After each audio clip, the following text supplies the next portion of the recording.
Hello everyone, welcome to my recently finished dedicated listening room in our home. So I just wanted to share with everybody the results of the build, the process, and hopefully this can help those out there that are maybe looking to do something similar or just wanting to get more information. Again, I think it's always nice to learn more about this, as I've learned a lot along my journey here to get to where I am today. I'll start by saying that certainly I have probably hit the target on a few things, or maybe more than a few things, and I've certainly missed the target on some. It's hard to get everything right, especially when you're not an expert or a professional at this. This is a pretty typical, 4-bedroom, 3-bath, 2-story house, and I converted what was our dining room, sort of a dedicated dining room, into now my dedicated listening room. I converted it by closing off the back of the room, building a wall. It's actually a floating wall. It's not really bolted into the floor. It's bolted in a couple of spots, but mostly floating. That's 12 inches thick with also a 12-inch thick door. The space here, the dimensions, it's a 9-foot ceiling, luckily, and it's about a 13.5-foot width with about a 16-foot depth. So not a big room. This is a small room, and it required a tremendous amount of work and effort to really dial in the low frequency and provide the mid and upper frequency space that this room needed to sound alive and sound as large as it can.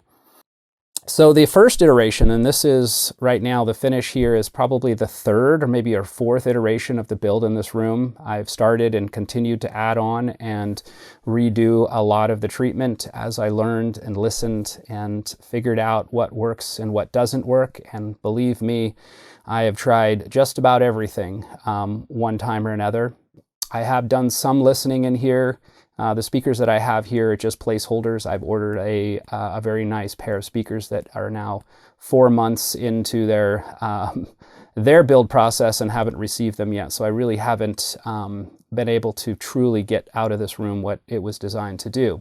First of all, I think a lot of credit can and should go to Acoustic Fields, to Dennis in his use of carbon technology, activated carbon. It's an interesting product. It's an interesting technology, and I think there's a lot of people out there that still have yet to embrace it or understand it, and I'm still understanding it myself. I've read as much as I could find about activated carbon and why it does what it does. It's a very interesting product. No doubt it's a heavy, dense product, so it is difficult sometimes to deal with the weight, but a lot of times the weight and density of the product and the actual end result of the panel or how it's implemented is what makes it work. Everything that's in this room is modular, and I started out with some panels and then have since added more and added more and added more, and what you can see is floor to ceiling along the sidewalls, and then there's some very high standing panels behind the listening position, and those two are also all carbon. So what I have here in this room is a combination of carbon panels with some diffusion, and I know there can be arguments around the type of sidewall diffusion that I'm using, or if you want to call it reflection. They are custom built, as I built and designed really everything that I could in this room that you see here, again, with a lot of the technical help from Acoustic Fields to get to this point. And so what we have on the sidewalls is a lot of wood. You can see in this room there's a lot of pine, and I use that for a reason. One is it's fairly inexpensive relative to hardwoods, and the softer wood of the pine is a really nice addition to the room, and it helps acoustically, I think. Again, the side panels, the ones that you see, the vertical pieces that have the slots, and they do look like diffusion, but really what they are is they're different thicknesses or depths of wood that are built into a panel that has multiple layers of product. In the very back of the panel, there's either between 1.5 inches upwards of 3 inches, depending on which one and where that panel sits, of carbon. And then there's another layer of material. And then there is actually another layer of material there, and then the wood slats that go in there to help with some liveness in the room, and again continue to add the wood into the space and help with just creating more reflection and reverberation in the room to the level that I wanted to have it. And so the ones that you see that are gray along the sidewall, a few of them have some foam, so there is some mid and high frequency absorption in those, but not a lot. There's really not that much foam, mid-high frequency absorption or soft absorption, or limp mass if you want to call it that, in the room that really absorbs the mid and high frequency. There's just enough to get the job done. There's just enough to remove some of the reflection and some of the high frequency reflections on the walls. But really, I wanted to keep this room as lively as possible. Over damping a room is certainly brings down the health and the excitement and the enjoyment of a room if it's over dampened or over absorbed.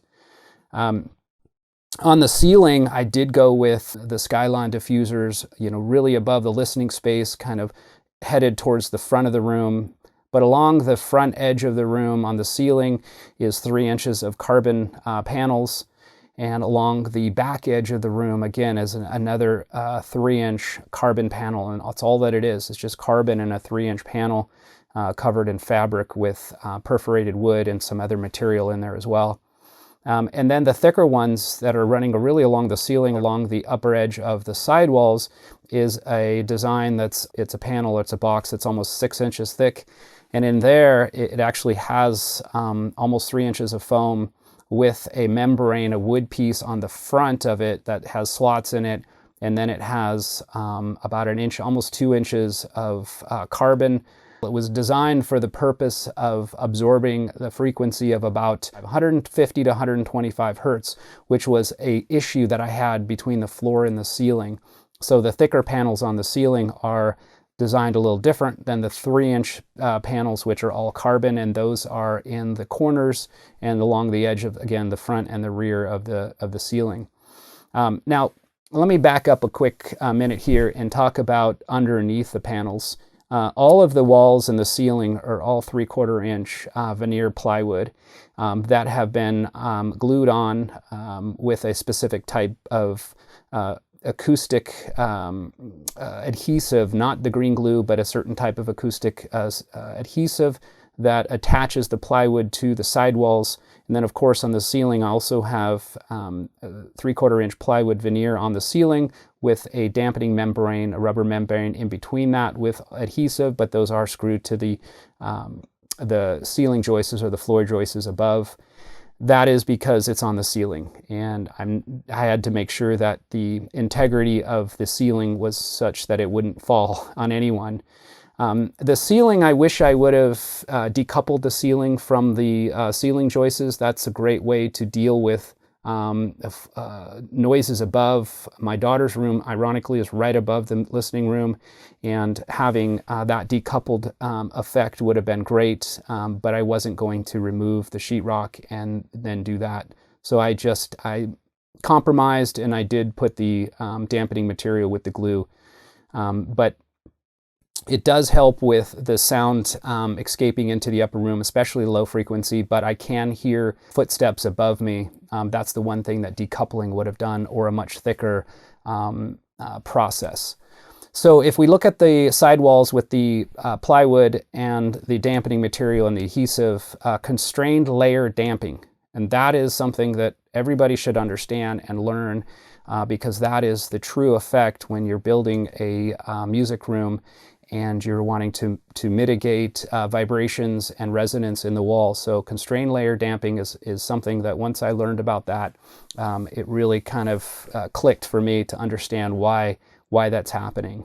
It's a hardwood floor, and so I feel like I'm surrounding myself with a lot of wood, and that is a really nice look and a really nice feel in a music room like this. But again, this is a small room that's difficult to deal with the room modes. Right now, I still have a low frequency issue right around the 38 to 40 hertz. I have to do a couple more measurements to really dial that in, but at this point, if I can get down to just one or two modes and just kind of deal with those a little bit more, everything else seems to be really well designed. The propagation of sound throughout this room is amazing. It has a very, very low noise floor, and it just sounds so wonderful. The music and the experience in this room is something I've never heard before. The music is effortless. It just simply floats on the still air of the room. So the pressure, you can feel the bass pressure in the room, but it doesn't vibrate the eardrums. You can feel it, you can hear it, but it doesn't sound messy. It's so absolutely tight and clean. It's just incredible. But again, it's not perfect. A couple of other things. The front wall, there is a lot of conversation around adding true diffusion, quadratic diffusion, both on the front wall and rear wall.